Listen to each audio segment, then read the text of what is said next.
दोस्तों, क्या आपने काजू से शराब बनते हुए देखी है? अगर नहीं तो बिना स्किप के अंत तक जरूर देखना। दोस्तों, आज की इस वीडियो में हम जानेंगे भारत में सदियों से ट्रेडिशनल तरीके से काजू से वाइन कैसे बनाई जाती है। दोस्तों, काजू से वाइन बनाने के पहले स्टेज में जमीन पर गिरे हुए काजू को इस औजार की मदद से बकेट में स्टोर करते हैं। फलों को जमा करने का काम वहां के लोकल किसान और कर्मी करते हैं। इसके बाद जमा किए गए सारे काजू के फलों को एक जगह पर इकट्ठा कर लिया जाता है। बाद में यहाँ के लोग एक एक काजू से नट को तोड़कर अलग करते हैं, क्योंकि वाइन बनाने में केवल काजू के फलों की जरूरत होती है। उसके बाद बारी आती है काजू के फलों में से जूस निकालने की।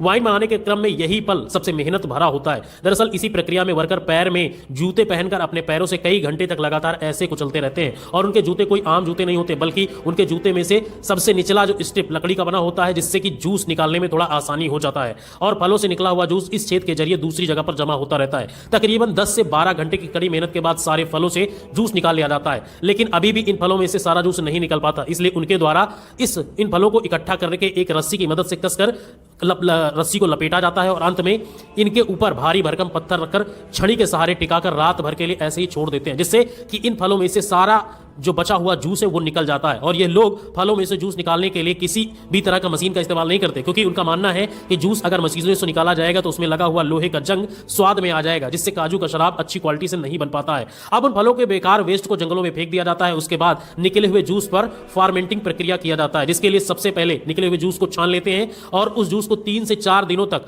ड्रमों में भरकर छोड़ देते हैं। और फिर जूस को बाल्टी के जरिए निकालकर तांबे से बने इस बड़े से हांडी में डाल देते हैं। उसके बाद इस हांडी के ऊपर मिट्टी के बर्तन से ढककर गीली मिट्टी से इनके जोड़ों को सील करके पैक कर दिया जाता है। उसके बाद जूस से भरे उस तांबे के हांडी को भट्टी पर चढ़ाकर गर्म किया जाता है। गर्म करने के दौरान हांडी में मौजूद जूस भाप के रूप में बदलने लगता है, जैसे कि भाप बनकर भाप हांडी में लगाए गए पाइप के जरिए दूसरी ओर निकलने लगता है। इसलिए निकल रहे भाप को प्लास्टिक में जमा कर लिया जाता है। उसके बाद निकले हुए भाप को बोतल में जमा करके टेम्परेचर और क्वालिटी की जांच की जाती है। जांच सही पाए जाने पर काजू से बने हुए शराब को बड़े बड़े शहरों में बिकने के लिए भेज दिया जाता है, जहां पर उन्हें बहुत ज्यादा दाम पर बेचा जाता है। मार्केट में उनकी कीमत 100 ml की बोतल की कीमत लगभग 300 रुपए होती है। दोस्तों, ये होता है काजू से देशी शराब बनाने का ट्रेडिशनल तरीका। तो आपको कैसा लगा काजू से शराब बनाने की प्रक्रिया, कमेंट में हमें जरूर बताएं।